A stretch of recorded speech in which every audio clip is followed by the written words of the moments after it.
Hello and good morning. Welcome back to Love Yourself 5-Day Challenge. I'm Sherry with Energy Tarot and Magic, and I'm very glad that you've joined me today. So far, we've looked at starting a relationship with yourself and then maintaining a relationship with yourself.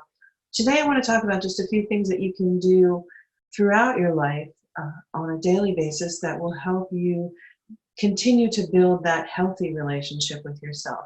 Because it's so important that you continue to work on this on a daily basis. You don't want to take yourself on that date and then do one or two of the things that we talked about on Tuesday and think that that's it. You don't have to do anything else. When the truth is, you really do have to continue to work on that most important relationship, the one with yourself.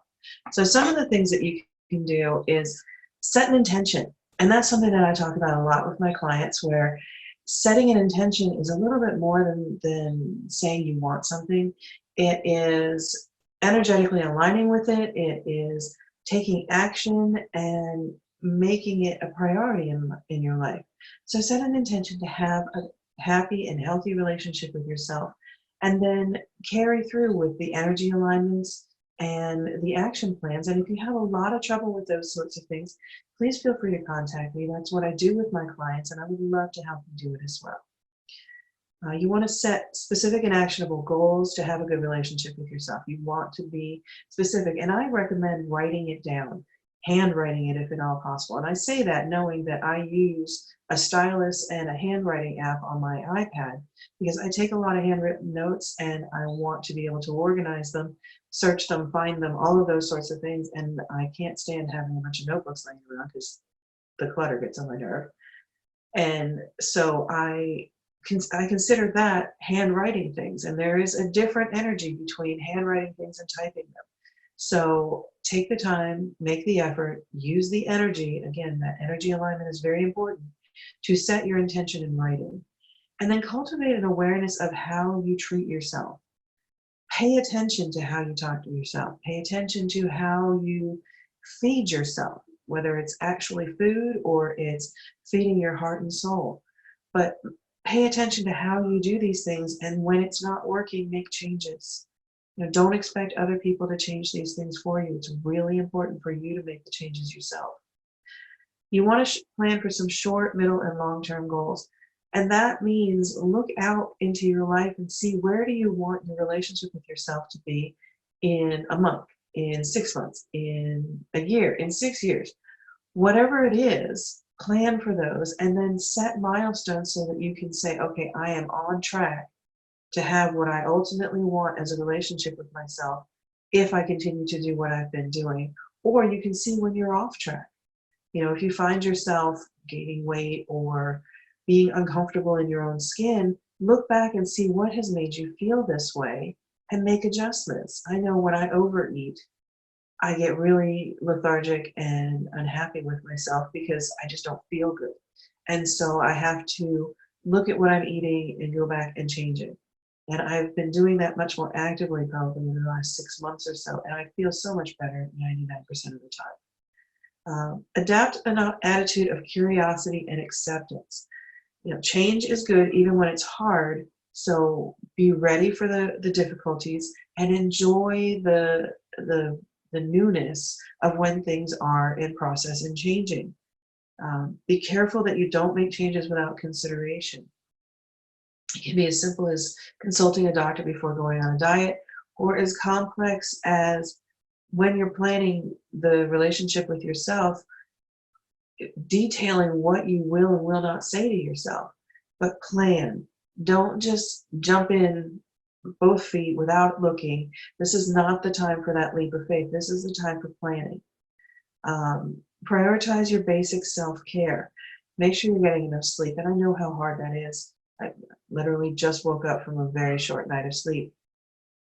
But it was, for me, worth it to be up until 5:30 this morning because of how I spent that time. And I used that time to connect with my fiance, and we needed that time together, and that part feeds me and my self-care. So I'm okay with the fact that I'm a little tired today.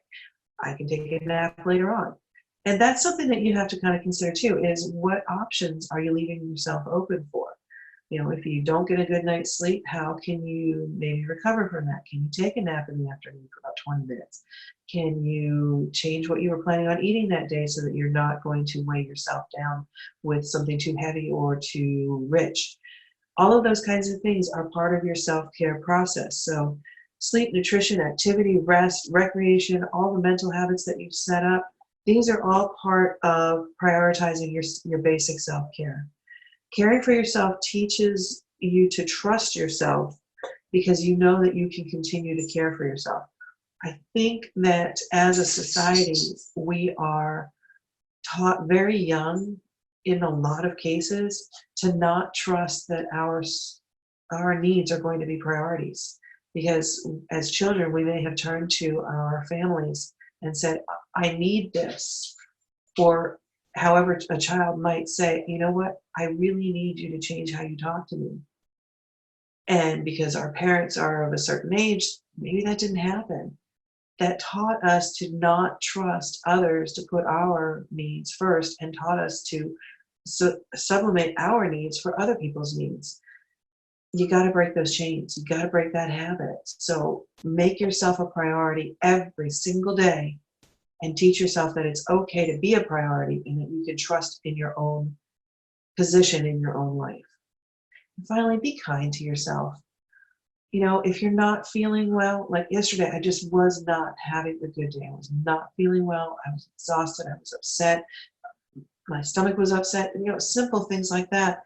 And so rather than push myself to do a video like this yesterday, I took the day off. I rested. I tried to relax. I tried to, do things like connecting with my fiance, even though it was very late at night that we ended up doing it. We did get a chance to do it. And that's a big part of being a priority to yourself. And being kind to yourself is recognizing when you are not 100% and being okay with that and taking the time and making the effort to rest and recover.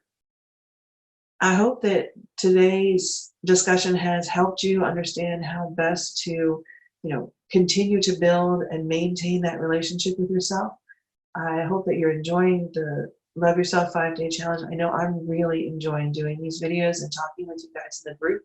We're still open. If you want to share the registration link with anybody, they're more than welcome to join us. They can obviously watch the videos anytime, and so can you. So invite folks to join us, and I hope that you will continue to come back. And thanks again for coming by today. Bye.